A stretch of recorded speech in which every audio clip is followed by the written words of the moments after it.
नमस्कार किसान भाइयों।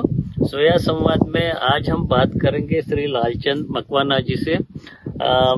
इनका जो गांव का नाम है अजंता, और ये है इंदौर से जो धार रोड पे बेटमा एक जगह आती है, उसके अंदर में 2-3 किलोमीटर अंदर है अजंता नाम का गांव है। और इनके खेत में जो भारतीय सोयाबीन अनुसंधान संस्थान के माध्यम से जो फ्रंटलाइन डेमोन्स्ट्रेशन अग्रिम पंक्ति प्रदर्शन करते हैं, तो उसके अंतर्गत NRC 142 जो वैरायटी है वो इनको 30 किलो के बैग दी गई थी, और उसी के खेत पे हम लोग खड़े हैं।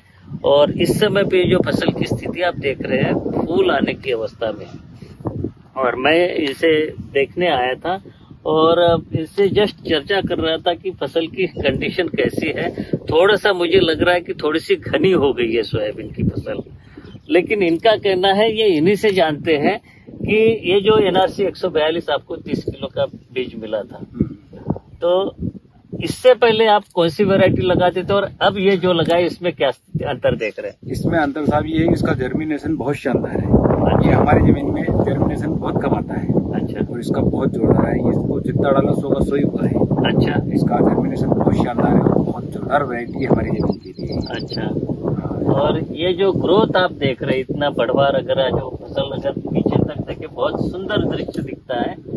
तो आप जो है कि हम लोग आप लोगों ने सोचा होगा कि पहले जो वैरायटी कम उगती है इसलिए ज्यादा बीज डाल दिया आपने। हाँ, इसलिए हमने ज्यादा डाला क्योंकि हमारी जमीन में जर्मिनेशन कम आता है। इसका 200 का। तो जमीन का कोई फर्क है क्या? हाँ, जमीन में हमारी जर्मिनेशन कम आता है। अच्छा। और इसका जर्मिनेशन बहुत शानदार आया है। तो इसको आप आगे में लगाओगे? बिल्कुल लगाएंगे, बहुत शानदार वैरायटी है। अगले साल तो सारी यही लगाएंगे। अच्छा। बहुत जोरदार वैरायटी। और आमतौर पे आपको कितना उत्पादन मिलता था? जैसे कि आप दूसरी इससे पहले वैरायटी जो लगाए थे, कौन सी लगाते थे और उसका कितना मिलता था?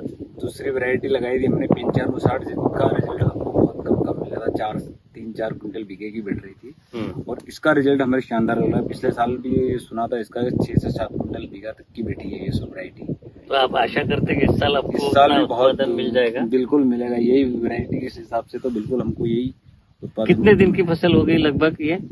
ये बोनी कब की है? बोनी ये हमारी करीब हो गई है, करीब 22 तारीख के बाद बोई है। 22 के बाद में बोई है, तो लगभग 40-45 दिन के आसपास की है, हो गई 40 दिन की। अगर 40 दिन की हो गई। अभी तक इसमें क्या आपका ऑब्जर्वेशन रहा, कीड़े या बीमारी के बारे में क्या स्थिति रही? इसमें कीट रोग वगैरह भी बहुत कम लगता है, क्योंकि इसमें अभी एक स्प्रे किया हमने। इसके बाद देखो अभी कंडीशन क्या है, कभी कोई जरूरत नहीं है इसमें।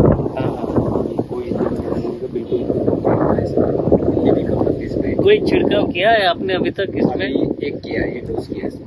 कौन सा कीटनाशक का? कीटनाशक का किया, लेमना सैलोथीन का। अच्छा, वो कब किया, कितने दिन में? वो करीब 10 रोज हो गए उसको। अच्छा, तो मतलब कोई इल्ली वगैरह लगी थी क्या? कुछ नहीं थी, वो गड़ल बिडल के लिए हमने डाल दी थी उसको। अच्छा, प्रिवेंटिव मेजर के रूप में आपने? तो कुछ भी नहीं थी। बोनी के समय पे क्या बीज उपचार किया था? बीज उपचार हमने जलोरा से किया। जलोरा से किया था। तो मतलब, और खरपतवार नियंत्रण के लिए क्या तरीका आपका? खरपतवार तो इस वैरायटी में तो होगा ही नहीं, क्योंकि इतनी फैलावदार और इतनी शानदार है, तो जगह ही नहीं मिलेगी खरपतवार को, अंदर होगा ही नहीं। अच्छा। बहुत बढ़िया बेस्ट वैरायटी है।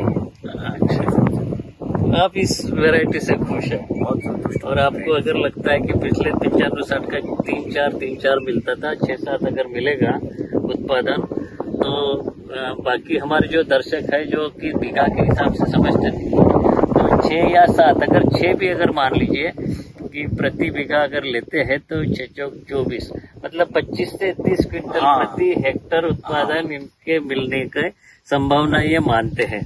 बाकी वैरायटीज में जो आपको जो खर्चा लगता है बोने के लिए, मान लीजिए कि 1 बीघा में जो भी लगता है, और इसमें कितना कम या ज्यादा ऐसे कुछ होता है? इसमें बहुत अंतर है, क्योंकि बाकी की वैरायटी हम बीज अनुसार 50 किलो बीघा की डालते हैं सीड से, और इसका 20 किलो में ही काम हो जाता है। इसका सीड्स भी कम लगता है। अच्छा, वैरायटी में ये फायदा है। आप जो मैं देख रहा हूँ कि आप इस वैरायटी से कुछ ज्यादा ही संतुष्ट दिख रहे हैं, क्योंकि अभी तक आपकी जो वैरायटी जो इस खेत के लिए ध्यान में रखते हुए उतनी अच्छा अनुभव आपका नहीं रहा होगा।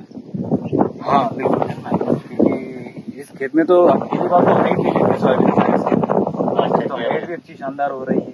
वो हाइट भी उसकी छोटी रह जाती थी, और उसके बाद ये क्या है कि जरा जमीन में पानी बीमारी भी नहीं, आप बता रहे लागत भी कम आ रहे, तो आप तो खुश होना ही है। तो चलिए, एक अच्छी बात आपने बताई कि हम लोग जनरली कई बार किसान लोग जो बोलते हैं NRC 142 की जहाँ तक बात आती है तो इसमें अंकुरण कम रहता है या उक्ति कम है, ये बोला गया था। लेकिन आपका ये जो अनुभव जो बता रहे, खुद हमारे जो किसान बता रहे हैं कि बहुत शानदार इसका अंकुरण हुआ और उसी कारण से ये खुशी जाहिर कर रहे हैं। तो आप हमें जरूर बताना इससे उत्पादन कितना मिलता है। तो बाकी हमारे किसान भाइयों दर्शकों को बता दो कि ऐसे ही हम किसानों के खेतों की जो अग्रिम पंक्ति प्रदर्शनों का आयोजन करते ताकि उनकी जो कठिनाइयां है, उनकी फसल प्रणाली है, वहां पे किस प्रकार से नई किस्मों या नई तकनीकों का प्रयोग करते हुए उनकी समस्याओं को सुलझाने का प्रयास करते हैं और उनकी प्रतिक्रिया जानते हैं। तो मिलेंगे अगली बार, तब तक के लिए आगे दीजिए।